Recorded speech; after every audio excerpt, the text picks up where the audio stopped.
As Lucas Dawson crossed the chaotic streets of downtown Los Angeles, he barely noticed the red light signaling his turn to stop. He was buried in his thoughts, head down, preoccupied with his phone.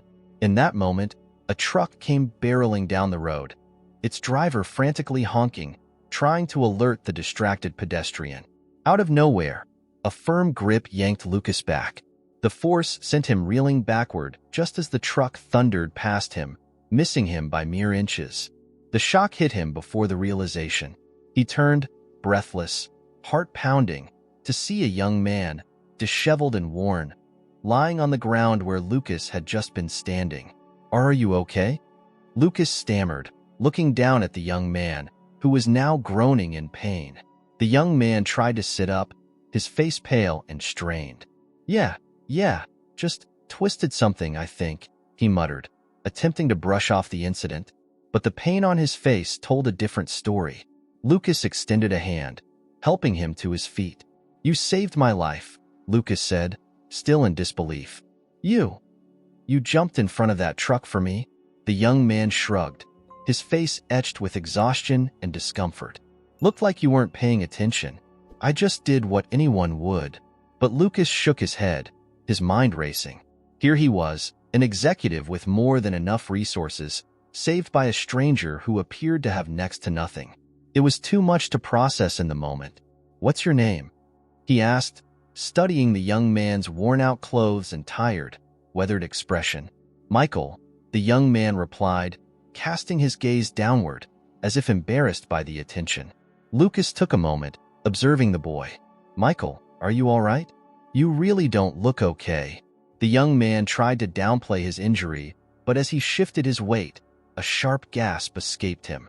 Lucas caught him before he stumbled again. "Let me get you to a hospital," Lucas insisted, his sense of gratitude overcoming any hesitation. Michael seemed ready to protest, but the intensity in Lucas's eyes silenced him. And as they waited for a cab, Lucas found himself glancing repeatedly at Michael, feeling the weight of a growing debt that he knew he couldn't ignore. No hospital. Lucas paced the white-tiled hallway, glancing anxiously at the double doors where Michael had been wheeled in just moments earlier. Despite the chaos of the near accident, it was only now that he felt the full weight of what had happened. This young man, a stranger, had risked his life without hesitation to save him. A gnawing feeling of responsibility grew in Lucas's chest as he waited for the doctor. At last, the doors swung open, and a nurse stepped out. "Are you Mr. Dawson?" she asked, her eyes tired but kind. "Yes," he replied, stepping forward. "Is he all right?" "Michael, the young man who was brought in with me?" The nurse nodded reassuringly. "Michael has a few bruised ribs and a minor concussion, but he'll be all right. The doctor wants to keep him here for a few hours, just to make sure there are no complications." Lucas exhaled, a weight lifting from his shoulders. "Thank you. Can I see him?" She guided him down a quiet corridor to a small, dimly lit room where Michael lay on the bed, his eyes half open. He looked up as Lucas entered, a faint smirk crossing his face. "Guess I'm getting more rest than I planned," he joked weakly. Lucas chuckled, though he could sense the discomfort underlying Michael's attempt to seem unfazed. He sat down beside the bed, struggling to find the right words. "Michael, I don't even know how to thank you.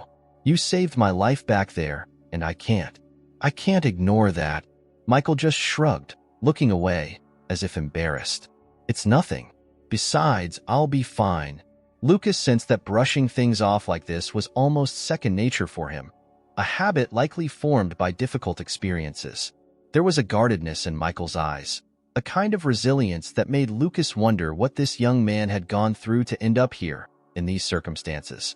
After a pause, Michael turned back to him, his expression softening a little.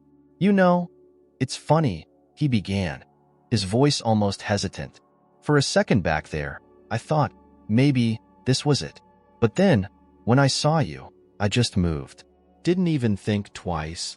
Lucas swallowed, the weight of those words settling in. "Why would you risk so much for someone you don't even know?" Michael looked down, fiddling with the edge of the blanket. I guess I'd want someone to do the same for me," he murmured, then hesitated, as if considering how much to say. It's not often I meet people who care. There was a vulnerable silence between them before Michael looked up, his eyes shadowed with something deeper.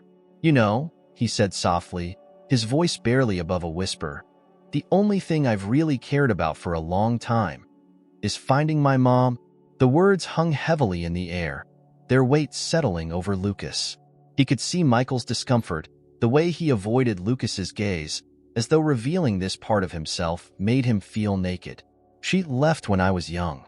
Or maybe I was the one who left, Michael continued, his voice trembling just slightly. All I know is that we got separated and she's somewhere out there, but I don't know where. I've been looking for a long time. Lucas leaned forward, trying to process what he was hearing. You mean, you don't know where she is at all? Michael shook his head. No, I was in the foster system after we got separated. There were a lot of people, but none of them were her, you know? He let out a quiet, bitter laugh. I don't even know if she's alive, but if there's a chance, I have to try. A silence followed as Lucas absorbed Michael's words. There was something haunting about the hope in his voice, something that Lucas recognized too well, the longing for answers, for closure, for something that felt like family. It was a feeling Lucas had buried long ago, one he had once known intimately before his career had taken him in another direction. Michael, Lucas began slowly, his voice careful. If it means anything, I'd like to help you. I know people. I have resources. Maybe we could find her. Michael's head shot up, his eyes wide with a glimmer of hope. For a brief moment, Lucas could see the younger version of the man lying before him, a lost child who had grown up too quickly, forced to navigate life on his own. You'd really do that? Michael asked, disbelief softening his voice. Lucas nodded. You saved my life. The least I can do is try to make yours better, even if it's just a little. The sincerity in Lucas's voice seemed to unnerve Michael, who looked away, blinking as though holding back a wave of emotions. No one's ever offered to help like that before, he whispered. Well, it's about time someone did, Lucas replied. He extended a hand, and after a moment of hesitation, Michael shook it. The gesture was simple, yet something in the room shifted, a fragile bond of trust beginning to form. As Lucas left the hospital that evening, he realized that his life had changed, not just because he'd been given a second chance, but because he was about to embark on a journey he hadn't planned. A journey that might lead him somewhere he never expected. The following day, Lucas sat in his study, staring at the morning light as it spilled across his desk. He hadn't slept much, the events of the previous night replaying in his mind. Michael's words echoed, lingering with a sense of urgency. The thought of helping him find his mother seemed straightforward enough, but now that he was alone, Lucas felt a weight pressing on him, an unsettling familiarity in the story. Taking a deep breath, he picked up the phone and called an old friend, Richard Kane, a private investigator he'd worked with years ago. The line rang, and finally, Richard's voice crackled on the other end. Lucas Dawson. Been a while. Richard, I need a favor, Lucas replied, diving straight in.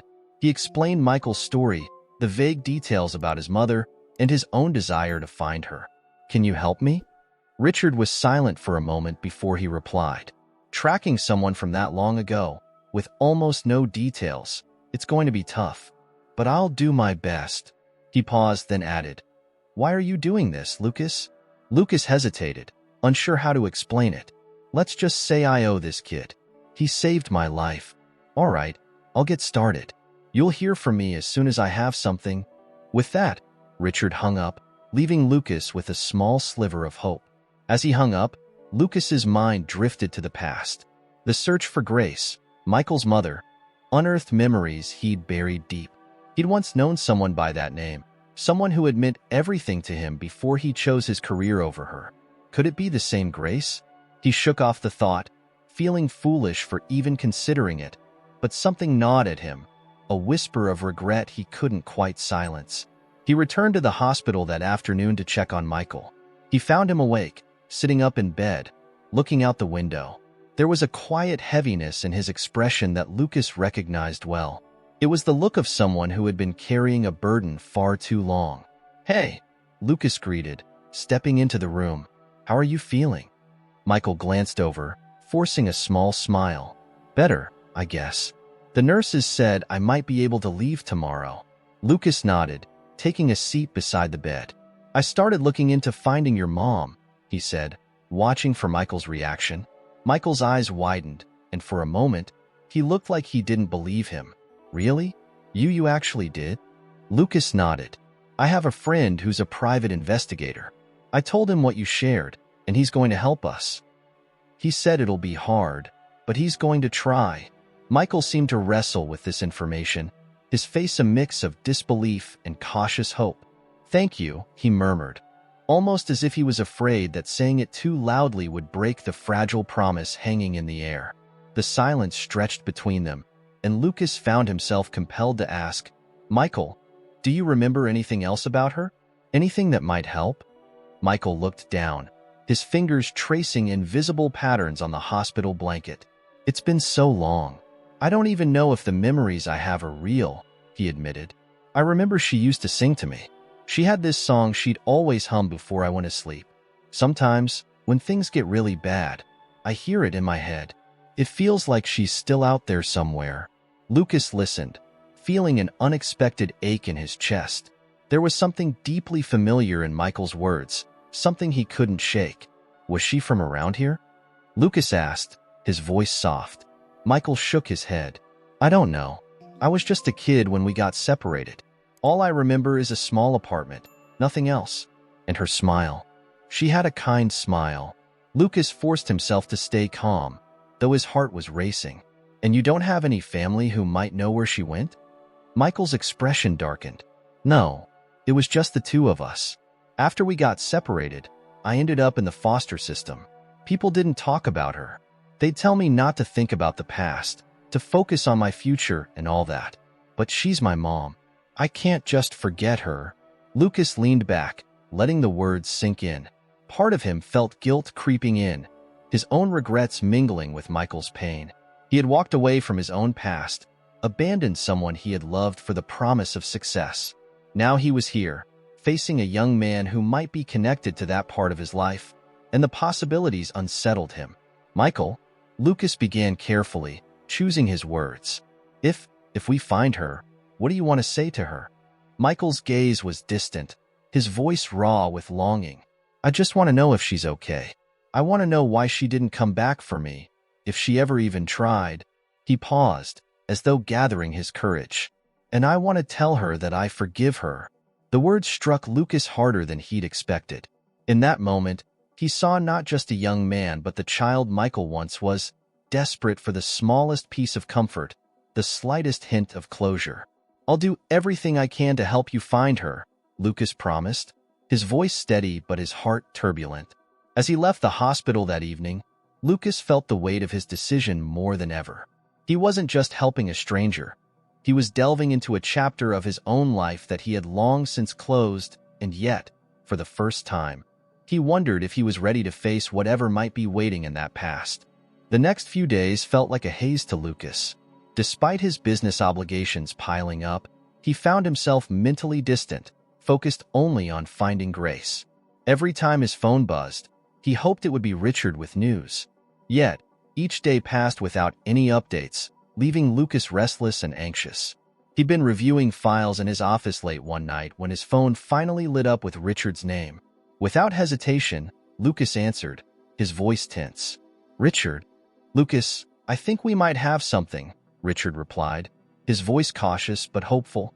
The name Grace isn't exactly rare, but we found records that might match her from around the time you mentioned.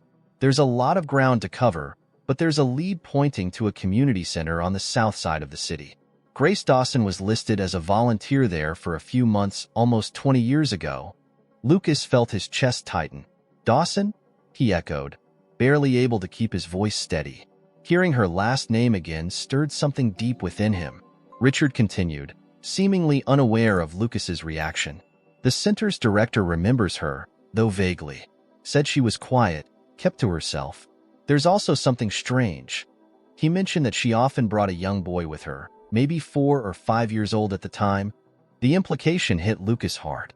He had spent years avoiding the possibility that he might have left behind more than just a woman he loved. but now it felt like a ghost from his past was materializing. He forced himself to stay calm as he processed Richard's words. "I'll check it out tomorrow," Lucas replied after a pause. "Thanks, Richard." The call ended, but Lucas remained in his chair, his thoughts swirling. Could Michael be his son? The timeline matched, as did the details. He remembered his relationship with Grace vividly, a whirlwind romance that had been as exhilarating as it was fragile. They'd talked about a future together, but he'd left, convinced that his career was the only path forward. In the years that followed, he had never allowed himself to look back. Now, it seemed his past was colliding head-on with his present. The next morning, Lucas visited Michael at the hospital, determined to keep his suspicions to himself until he had more clarity. Michael, now healthier and in better spirits, seemed surprised to see him. "Lucas," he greeted, shifting in his hospital bed. "Did you find anything?" Lucas hesitated, nodding carefully. "There's a lead. It might be something, it might be nothing," he said, keeping his tone measured. "But I'm going to look into it today." Michael's face lit up with a flicker of hope. "Thank you. I can't believe you're doing all this." Lucas smiled, but his mind was far from calm. "It's the least I can do. And besides, I feel connected to this somehow." Michael's eyes searched Lucas's face, a quiet understanding passing between them. Lucas didn't elaborate, but he could sense that Michael knew there was something more going on. That afternoon, Lucas arrived at the community center on the south side. The building was worn but welcoming, with faded murals on the walls and children's drawings taped to the glass doors. Inside, the atmosphere was lively, volunteers bustling as they helped people with everything from food donations to childcare. The air was thick with the sounds of chatter, laughter, and the occasional cry of a child. He approached the front desk, where an elderly man in a sweater vest looked up, adjusting his glasses. "Can I help you?" the man asked with a warm smile. "Yes," Lucas replied, his voice tight with anticipation. "I'm looking for information on someone who volunteered here years ago. Her name was Grace Dawson." The man's smile faltered as he took a moment to think. "Grace Dawson. That name does ring a bell." He nodded, his eyes glazing over with a distant memory. "She was here quite a long time ago, if I'm remembering correctly. She was a quiet woman, always polite. Came around with a little boy sometimes. Is she family?" "Something like that," Lucas said, his voice catching. "Do you know what happened to her?"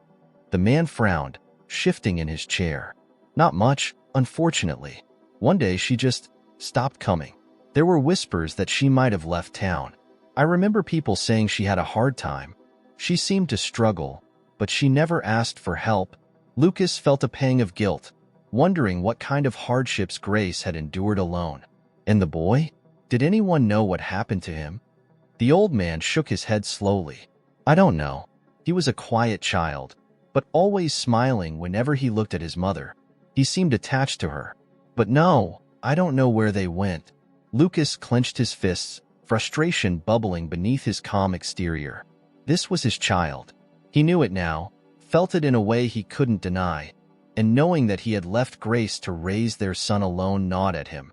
"Thank you," Lucas murmured, feeling the weight of everything pressing down on him.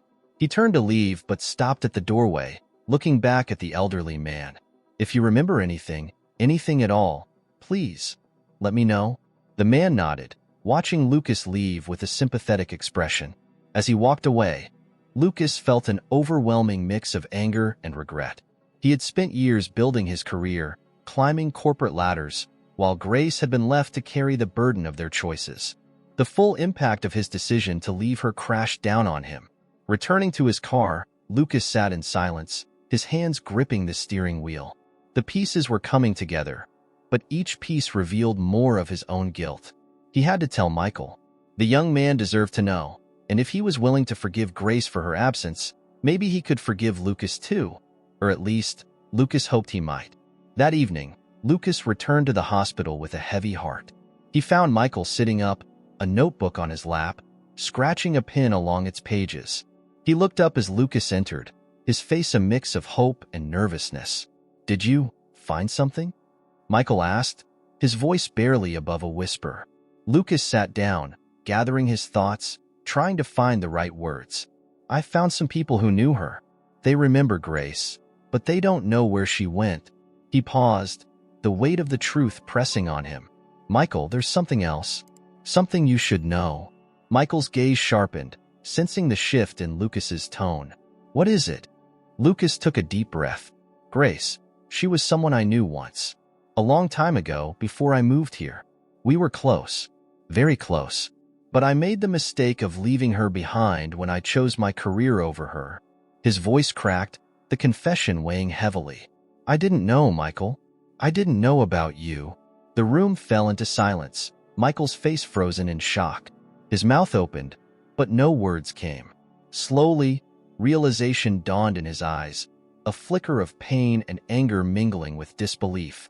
"You're saying you're my father?" he whispered, his voice thick with emotion. Lucas nodded, unable to meet Michael's gaze. "I think I am." Michael's hands trembled as he clutched the notebook, his knuckles white. He looked away, his expression unreadable. "Why now?" he asked, his voice hoarse. "Why did you wait so long?" Lucas's heart shattered at the question. "Because I didn't know. I didn't even realize it was possible until now. And I'm so sorry, Michael. If I'd known, I would have come back. I would have tried to make things right." Michael laughed bitterly, wiping a hand across his face. "All these years, I thought I was alone. I thought she just didn't want me. And now, you show up out of nowhere." Lucas swallowed hard, his voice barely steady. "If you'll let me, I want to make things right. I can't change the past, but I can be here now. I want to be here now." Michael's gaze softened, but the hurt remained. He took a deep breath, looking Lucas in the eye for what felt like the first time. "I don't know if I can just forgive you. Not yet. But if you're willing to try, maybe I can too. One day." Lucas nodded, a glimmer of hope breaking through the heaviness. "That's all I could ask for." "Thank you, Michael." As he left the room, Lucas knew that the journey ahead would be long and fraught with obstacles. But for the first time in his life, he felt ready to face them. Not for his career or his ambition, but for the chance to rebuild the family he never knew he had. In the days that followed, Lucas threw himself into understanding the life that Grace and Michael had lived. His mind wouldn't let him rest, not with the knowledge of how much he'd missed, how much they'd endured alone. He spoke to old contacts, asked favors, and gathered every bit of information he could on Grace's whereabouts. His days were a relentless pursuit, his nights filled with memories of Grace. Her laughter, her kindness, the way she'd look at him with an unspoken promise that he had taken for granted. Through a connection he'd tracked down at a small diner where Grace had once worked, he learned that she had spent years working multiple jobs. She'd been a waitress, a cleaning staff member, sometimes both in the same day. She never stayed long at any place, though.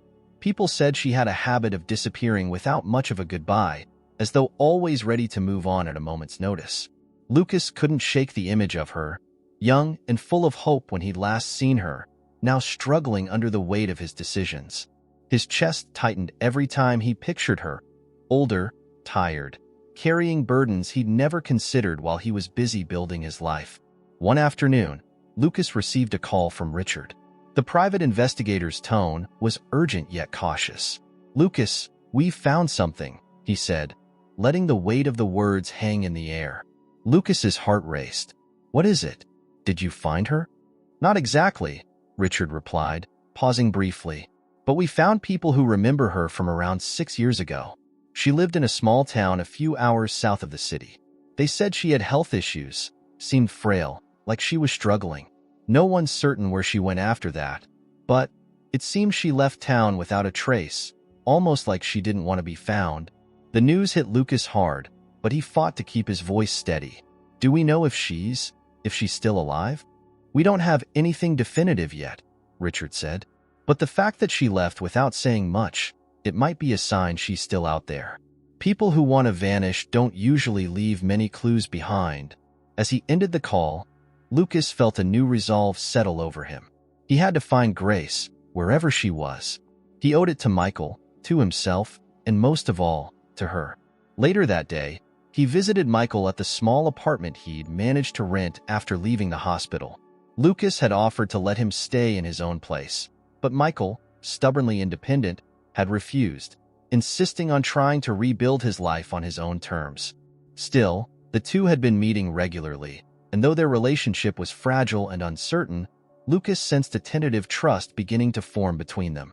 Michael opened the door with a wary smile. "Hey," he said, stepping aside to let Lucas in. The apartment was sparse, the furnishings minimal, but Lucas could see Michael's efforts to make it his own. A single plant by the window, a few thrift store paintings on the walls. Signs of a life being rebuilt from the ground up. "Hey, Michael," Lucas greeted, setting down a bag of groceries he'd brought. "Thought you could use some supplies." Michael glanced at the bag, his expression softening, though he looked away quickly. "Thanks," he muttered. "It's helpful." They sat down at the small table by the window, the silence between them less awkward than it had been in the beginning. Lucas decided it was time to share what he had learned. "I spoke to the investigator again today," he began, watching Michael's reaction. "He found some leads on Grace." Michael looked up sharply, his expression a mix of hope and fear. Do you know where she is?" Lucas shook his head. "Not yet, but we know she was alive up until a few years ago, working in a small town. She was struggling, from what they said." Michael nodded slowly, his face tightening. "She's probably been struggling ever since we got separated. I don't even know if she'd want to see me." Lucas leaned forward, his voice soft but firm. "Michael, I know you've been through a lot, and I can't imagine how many times you've felt abandoned. But I don't think she left you because she didn't love you. Sometimes people, they have reasons we don't understand until much later." Michael sighed, his gaze distant. "Maybe. I want to know why. Why she never came back for me, or tried to find me. I need to know if it was something I did, or if she was just forced to leave." There was a pain in his voice, a vulnerability that made Lucas's heart ache. He reached across the table, placing a hand on Michael's shoulder. "We're going to find out, one way or another.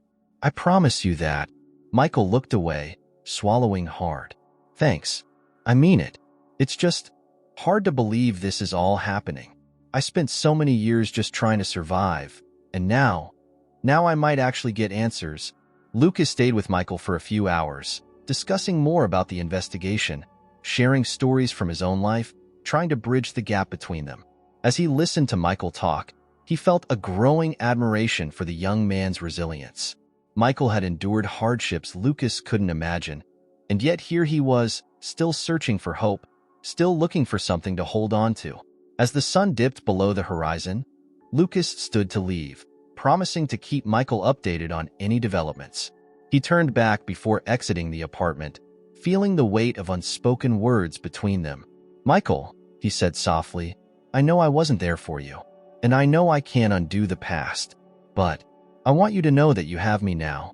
Whatever you need, wherever this leads us, I'm here." Michael nodded, his expression unreadable. "Thanks, Lucas. I guess I'll see you soon." Lucas left, his mind filled with a new determination. He would keep his promise to Michael, no matter how long it took, no matter what they might find. As he walked away, he realized that he was no longer just searching for Grace. He was building something new, a family, a future, something that could finally make up for the years he had lost. That night, alone in his own apartment, Lucas couldn't sleep. His mind was filled with images of Grace, of the life they might have had, of the child he'd never known and the woman he'd left behind. He could only hope that he was strong enough to face whatever truth awaited them, and that, somehow, they could all find a way forward together. In the sterile, white-lit corridors of the hospital, Lucas found himself gripping his phone tightly, his heart pounding. He had received a call from Michael's doctor only an hour before, his tone urgent and concerned. Lucas's stomach twisted as he hurried down the hallway, making his way to the room where Michael was undergoing tests for an unexpected health complication. When he reached the room, the doctor was waiting outside, a grim expression on his face. "Mr. Dawson, thank you for coming so quickly," Dr. Bernard began, leading him into a quieter corner. "Michael's condition has worsened since he left the hospital last month. He came in today with severe pain and shortness of breath. We ran some tests, and it appears he has an infection from his injuries that never fully healed. His immune system is weaker than we initially thought. Lucas felt a chill run down his spine. But he was doing so well, he said, barely able to hide his disbelief. Is it serious? The doctor nodded, his expression tense. It's quite serious. We'll need to monitor him closely. The infection has spread to his lungs, and his body is struggling to fight it off. We're doing everything we can to stabilize him, but he'll need intensive treatment. Lucas ran a hand through his hair, feeling the weight of the situation settle heavily on his shoulders. It hadn't been long since he had promised Michael he would help him find Grace, and now, just as things seemed to be moving forward, Michael's health was pulling him back into a fight for survival. Can I see him? Lucas asked, his voice barely steady. Dr. Bernard nodded, gesturing towards the room. He's awake. Just take it easy. He's in a lot of pain. Lucas stepped inside, the beeping of machines filling the quiet space.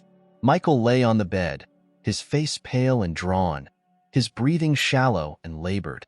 When he saw Lucas, he managed a faint smile, though his eyes were tired. Hey, Michael greeted weakly, his voice hoarse. Didn't expect to see you again so soon. Lucas moved to the side of the bed, pulling a chair close. Michael, I came as soon as I heard. How are you feeling? Michael shrugged, attempting to keep his tone light. I've been better. The doctors say I might be here a while. Lucas looked down, struggling to keep his composure. You're going to get through this. We're both going to get through this. Michael closed his eyes, taking a shaky breath. I'm trying, Lucas. But I'm scared. His voice wavered, the bravado slipping away to reveal the fear underneath. I've been through a lot, but this feels different. Lucas reached out, placing a comforting hand on Michael's shoulder. I know, but I'm here, and I'm not going anywhere. Whatever happens, we'll face it together. A silence settled between them, heavy with unspoken words. Michael looked up, his gaze softer than usual. Thank you. I've never really had anyone stick around. It means more than you know. For the first time, Lucas could see the vulnerability Michael had always tried so hard to hide. This was a young man who had been forced to grow up too soon, who had learned that people left when things got difficult. Lucas felt the weight of responsibility pressed down on him, not just for his own actions, but for all the pain Michael had carried alone. You're not alone in this anymore, Lucas said quietly. And once you're better, we'll keep looking for your mom. We'll find her, I promise. Michael nodded, his eyes misting slightly, though he blinked it away. He looked so young in that moment, a stark contrast to the guarded, resilient person Lucas had first met. The days that followed were a blur of doctors' visits and treatment plans. Michael's condition was touch and go, with moments of improvement followed by sudden setbacks. Lucas spent every available moment at the hospital, often staying overnight in the uncomfortable waiting chairs outside Michael's room. As he watched the doctors and nurses come and go, he felt the helplessness of waiting, of being unable to do anything more than just be there. One evening, as Lucas sat by Michael's side, the young man stirred, his eyes opening slowly. He seemed disoriented at first, but then he focused on Lucas, his expression softening. Lucas, he murmured, his voice barely a whisper. Can I ask you something? Lucas leaned in, nodding. Of course, anything. Michael hesitated, his eyes searching Lucas's face. Why did you leave her? My mom, if you loved her, why did you go? The question struck Lucas hard, cutting through his defenses. He'd thought about this moment, prepared himself for it, but now that it was here, the truth felt raw and exposed. I was young, Lucas admitted, his voice thick with regret. I thought my career was the most important thing.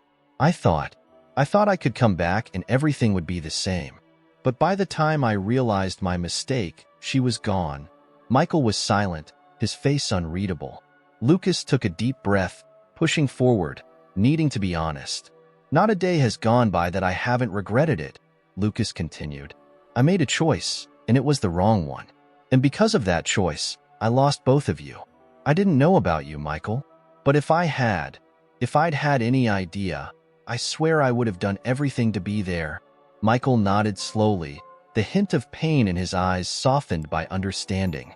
I guess It's easy to get lost in things that seem important at the time, he murmured, almost to himself. Lucas reached out, gripping his hand. But nothing is more important than family. I know that now, and if I have the chance, I want to be there for you, to help make up for the time we lost. A flicker of something like acceptance crossed Michael's face. Maybe it's not too late, he whispered, his hand tightening around Lucas's. Over the next few days, the doctors gradually saw improvement in Michael's condition, though he remained weak. Lucas was there every step of the way, their conversations filled with stories from both their lives. Michael opened up about the years in foster care, about the disappointments, the hopes he tried to hold on to even as life continued to deal him harsh blows. One night, Michael, his voice barely a murmur, spoke of a childhood memory that Lucas hadn't heard before. There was this one time, he began, his eyes distant, when I was with my mom, and she took me to the beach. I must have been about 5, maybe younger. She held my hand, and we just walked along the shore. She sang that song she used to sing to me, something about the sea and the stars. I didn't understand it then, but I remember feeling safe. He paused, smiling faintly. It's one of the only memories I have of her, but it's enough. I've held on to it all these years. Lucas swallowed, feeling his throat tighten. He realized that he'd missed the chance to be part of those memories, to be there for Michael in the way he should have been. But he also realized that perhaps, just perhaps, he could help Michael build new ones. Memories of a father who was finally there. After weeks of treatments, Michael was stable enough to be discharged. Lucas drove him home, both of them exhausted but quietly hopeful. Before they parted, Michael looked at Lucas, a faint smile on his face. I don't know what the future holds, Michael said, his tone vulnerable yet steady, but I'm glad you're here now. I think. Maybe that's enough. Lucas nodded, his heart swelling with gratitude. It's enough for me too, Michael. More than enough. Days had passed since Michael's discharge, and although his health was still fragile, he showed signs of growing stronger each day. The cautious optimism he carried matched Lucas's determination. They both felt the urgency of finding Grace before another setback could derail their plans. One afternoon, Lucas received an unexpected message from Richard, his private investigator friend. It was a simple text, "Found Grace. Call me ASAP." The words hit Lucas like a shockwave. He dialed immediately, his hand trembling as he waited for Richard to answer. "Richard, is it true?" Lucas asked the second he picked up. "Yes, it's true," Richard confirmed, his voice tempered with caution. "I finally tracked her down. She's in a small coastal town called San Luis Obispo. She's been there for a few years now, working odd jobs. It seems she's kept a low profile, maybe intentionally." Lucas closed his eyes, the revelation washing over him. Grace was alive, and she was closer than he'd ever imagined. "Do you know why she left?" he asked, his voice barely a whisper. Richard sighed. "Lucas, it seems she's been running for a while. There's no record of a stable address, just a string of temporary places. It's possible she was hiding, though from what I can't say." Lucas processed the news, torn between relief and guilt. "Thank you, Richard," he murmured, his mind racing. "I'll take it from here." When Lucas ended the call, he immediately knew that Michael deserved to know. He drove to Michael's apartment, running through the words in his head, wondering how Michael would react. The hope, the heartbreak, the questions, all of it was about to come to a head. When Michael opened the door, Lucas's expression gave him away before he said a word. Michael's eyes widened as he studied Lucas's face. "You found her, didn't you?" he asked, his voice barely a whisper. Lucas nodded, stepping inside and closing the door. "Yes, Michael, we found her." Michael's hand gripped the back of a chair for support. His breath hitched, his gaze distant as he absorbed the news. "Where is she?" Lucas took a deep breath. "She's in a small town on the coast, a few hours from here. San Luis Obispo." Richard said she's been moving around, working different jobs. It seems she's been trying to stay under the radar. Michael's brow furrowed, a storm of emotions crossing his face. Why would she do that? Why wouldn't she try to find me? He turned away, his hands clenched, the pain visible in his posture. Lucas walked closer, his voice soft. Michael, I don't have all the answers. But maybe we'll find them if we go and talk to her. Michael looked back at him, his expression vulnerable, uncertain. You'd go with me? Lucas nodded, the answer immediate. I'll be by your side every step of the way. The drive to San Luis Obispo was filled with quiet anticipation. Michael stared out the window, his fingers tapping rhythmically on his leg, his thoughts unreadable. Lucas didn't press him, giving him the space he needed, though he could feel the tension between them, a mixture of fear and hope. They both knew this journey held the potential for healing, but also for more heartbreak. As they approached the coastal town, Lucas noticed how picturesque it was, the gentle roll of the ocean waves in the distance, the vibrant, welcoming atmosphere. But for both men, the beauty of the place was overshadowed by the weight of what lay ahead. Following Richard's directions, they finally arrived at a modest, weathered house nestled on the outskirts of town. Lucas pulled the car to a stop, and for a moment, they both just sat there, staring at the small house that held so many unanswered questions. Michael swallowed, his hand shaking as he reached for the door handle. I don't know if I'm ready, he whispered, his voice barely audible. Lucas placed a reassuring hand on his shoulder. We'll take this one step at a time. Whatever happens, I'm here. Michael nodded, gathering his courage before finally opening the door and stepping out. They walked to the front door together, each footstep feeling heavier than the last. Lucas could see the conflict in Michael's face, the struggle between hope and fear. When they reached the door, Michael hesitated, his hand hovering over the doorbell. I've spent so long wondering if I'd ever see her again, Michael murmured, almost to himself. And now that I'm here, I don't know what to say. Lucas squeezed his shoulder. You don't have to have all the answers, Michael. Just be honest. Taking a deep breath, Michael finally pressed the doorbell. The sound echoed in the quiet air, and they waited, each second feeling like an eternity. At last, they heard footsteps approaching, and the door opened slowly. Standing there was Grace, older and wearier than Lucas remembered, but unmistakably her. Her eyes, once bright and full of life, now held shadows of sadness, memories of hardship. When her gaze fell on Michael, she froze, her hand flying to her mouth as if to hold back a gasp. Michael, she whispered, her voice barely audible, her face a mixture of shock, disbelief, and overwhelming emotion.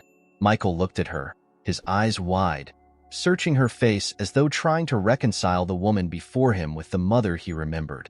Mom, he said softly, his voice trembling. It's me. Grace took a tentative step forward, her eyes filling with tears. I thought I'd never see you again, she murmured, her voice breaking. I searched for you. I tried. Michael's voice was thick with emotion, anger mixed with the need for understanding. If you tried, then why did you leave? Why didn't you come back for me? Grace's face crumpled, the weight of years of silence pressing down on her. I never wanted to leave you, Michael, but there were things you didn't know. I was scared. I didn't have anywhere safe to take you. People were looking for me, people who would have hurt you to get to me. I thought leaving was the only way to keep you safe. Michael stared at her, the conflict in his eyes raw and exposed. All these years, I thought I'd done something wrong. I thought you didn't want me. Grace shook her head, tears streaming down her face. Oh, Michael, no. You were everything to me. You were my whole world. Leaving you, it broke me. But I thought if you stayed in the system, if you were away from me, you'd have a better chance. A safe life. Lucas felt his own throat tighten as he watched the exchange, feeling both like an outsider and someone deeply entangled in their pain. It was as if he was glimpsing the darkest corners of his own past, seeing Grace's decisions through new eyes, knowing now the desperation she must have felt. Michael looked down, his hands clenched as he struggled to process her words. I needed you, Mom. I needed you, and you weren't there. Grace reached out, hesitating before touching his face. I know, and I can never make that up to you. But I'm here now, and if you'll let me, I want to be part of your life again. They stood there, mother and son, connected yet separated by years of lost time. Finally, Michael took her hand. his eyes filled with a mixture of forgiveness and lingering hurt. "I don't know if I can just forget everything," he whispered, his voice raw. "But maybe we can start over. Maybe we can try." Grace nodded, a small, hopeful smile breaking through her tears. "That's all I could ever hope for." As they stood together, Lucas felt the bittersweet relief of seeing them reunited. There were still wounds to heal, and it would take time. But this was a beginning, a fragile, tentative beginning built on years of pain and, now, the possibility of healing. Lucas stepped back, giving them space, feeling a strange sense of peace settle over him. He knew his role in their story was complicated, layered with mistakes and regret. But here, in this moment, he felt a glimmer of something he hadn't felt in years: redemption. In the weeks following their emotional reunion, Lucas found himself walking a delicate line, navigating the fragile relationship between Michael and Grace. It was as if each meeting between mother and son peeled back layers of past wounds that had never fully healed. They began cautiously, meeting in coffee shops and parks, each encounter holding a mix of hope, awkward silences, and unspoken pain. Lucas stayed close by, sometimes joining them, sometimes stepping away, letting them find their rhythm. One afternoon, they met at a quiet park near the coast. Grace had suggested it, hoping the natural beauty would ease some of the tension. As they walked along a sandy path bordered by tall grasses and wildflowers, Michael glanced at her, his expression unreadable. "Why didn't you try to reach me sooner?" he finally asked, his voice tinged with a hint of anger and sadness. "You said you kept me away to protect me, but I was alone. All those years, I was alone." Grace looked down, pausing as she took a shaky breath. "Michael, I tried to come back for you, but life, it wasn't simple. After I left, I didn't have the resources. There were times when I didn't even have a roof over my head. I was scared of bringing you into that world, a world I could barely survive in myself." Michael looked away, the rawness of her words stirring something inside him. "So, you were struggling, and you thought I'd be better off in the system? That it'd be a better life for me?" Grace reached out, touching his arm gently. "I know it wasn't fair to you, Michael. It broke my heart every day. But I thought if you were with foster parents, you'd be safe, that you'd have a real chance, even if it meant letting you go." Lucas, who was a few steps behind, felt the weight of her words and Michael's quiet, simmering pain. He understood the turmoil Michael felt, the sense of abandonment. Yet he could also see Grace's suffering etched into every line on her face. She looked like someone who had spent years haunted by the past, never truly at peace.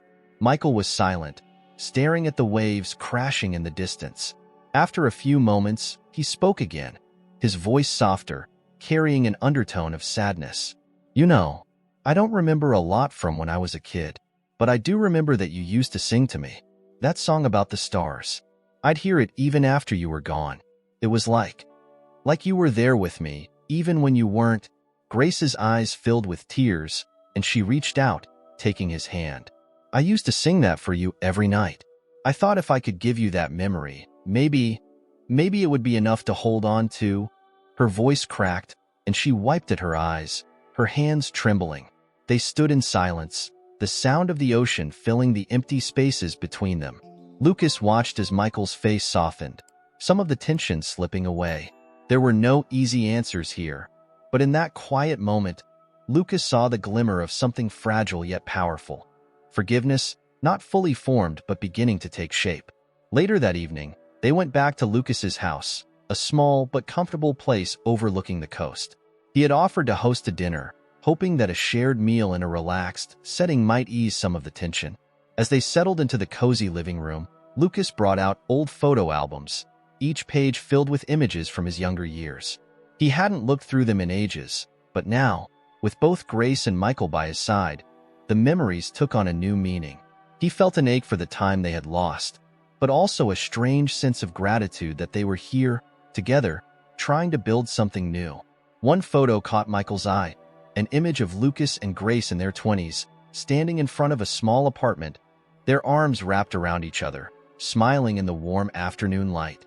"That was the first apartment we rented together," Lucas said softly, a faint smile on his lips. We were young and thought we could conquer the world. It feels like a lifetime ago. Grace looked down at the photo, a mixture of nostalgia and sadness in her expression. We were so happy back then, she murmured. I thought we'd have a future together. Michael studied the photo, his gaze shifting between Lucas and Grace. It's strange, he said, his voice thoughtful. To think that you two were once so close, and now, here we are, after all this time. Lucas looked at him, his voice gentle.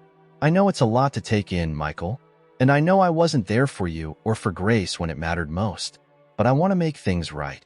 I want us to have a future together, even if it's different from what any of us imagined. Grace nodded, her eyes misting as she looked at Michael.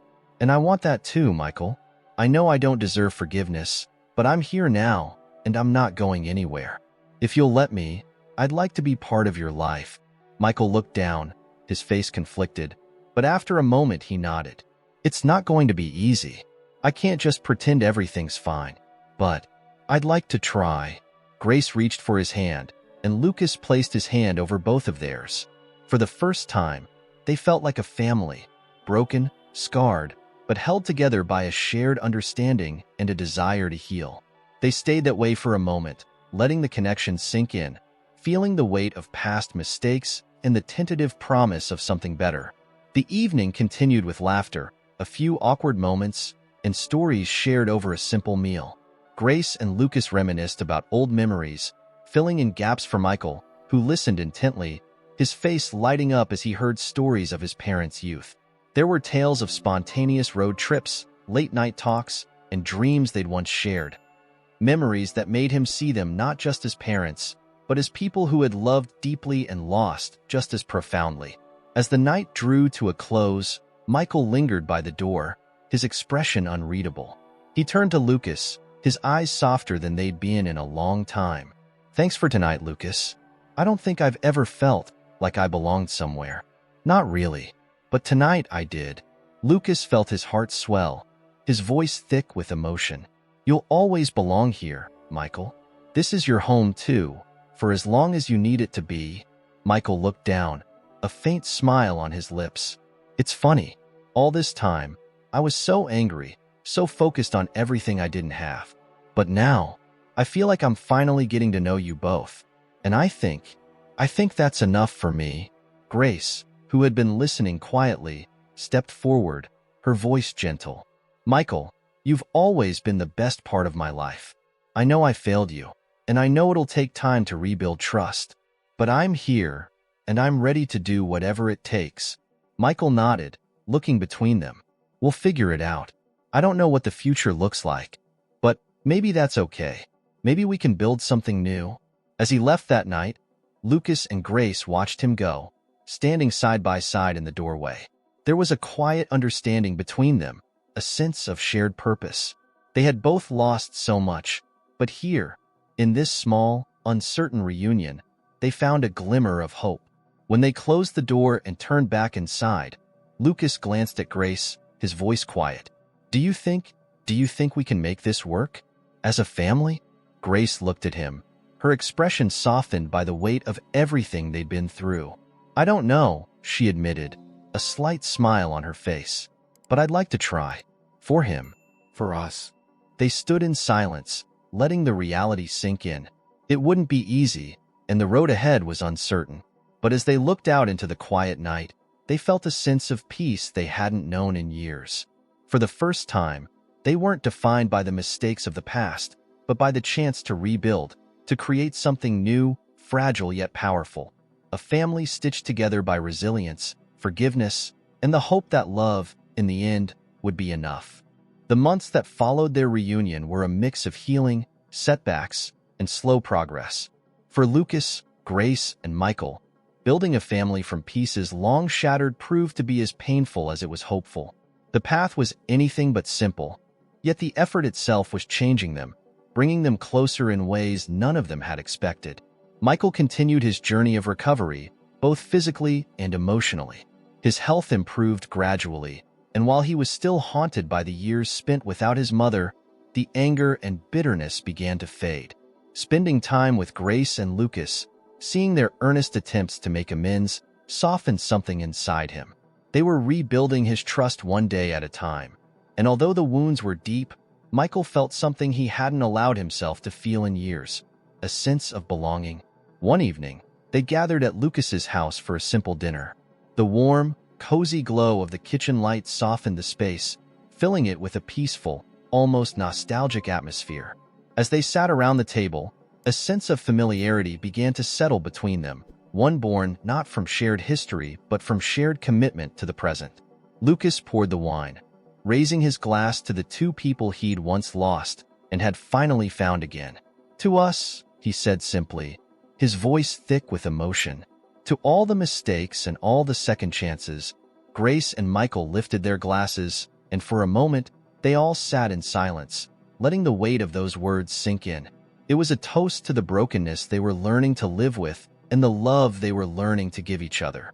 After dinner, they moved into the living room, where a fire crackled softly in the fireplace. Michael glanced at a small wooden box Lucas had set on the coffee table, curiosity flickering in his eyes. "What's in there?" he asked, gesturing toward it. Lucas looked down at the box, a faint smile playing on his lips. "Old letters. Memories. Things I never threw away." He opened the box, pulling out a worn, folded piece of paper. "This one," he said, holding it up, "was the first letter Grace ever wrote to me. I found it years ago, tucked away in a book. I kept it all this time, maybe hoping there'd be a day like today." Grace's eyes softened as she looked at the letter, the memories of their younger days flooding back. Michael watched them, taking in their expressions, understanding that their story wasn't just about him, but about two people who had loved and lost each other and were now finding their way back. After a moment, Michael took a deep breath, his voice tentative. "You know, I used to tell myself I didn't need anyone. I'd built up so many walls that it felt safer to be alone. But having you both here, it feels like those walls are finally coming down." Grace leaned forward, reaching out to take his hand. "Michael, I know I can never make up for the years we lost, but I want you to know that I am here now, fully. You're not alone anymore." Michael squeezed her hand, a faint smile on his lips. "I believe you, Mom. I really do. I don't know if I can just forget everything that happened, but I know I want to move forward. With you both." Lucas felt a surge of pride and gratitude. This was what he had hoped for. Not perfection, not a family free from scars, but a family that had survived, that had chosen to heal together despite the hurt. The weeks turned into months, and their connection grew stronger. Michael found stability in his life, pursuing new work and slowly building a future for himself, something he'd once thought impossible. Grace became a grounding presence in his life, her gentle encouragement and unwavering love slowly filling the void he'd carried for so long. Lucas, too, changed. His priorities shifted, the ambition that had once driven him now tempered by a profound understanding of what truly mattered. He spent more time with Michael and Grace, investing in this new family with an intensity he hadn't known he was capable of. He wasn't just making up for lost time. He was creating a new legacy, one defined by love and resilience. One late autumn afternoon, they decided to take a trip to the beach, the same one Michael remembered from his childhood, where Grace had once sung to him under the stars.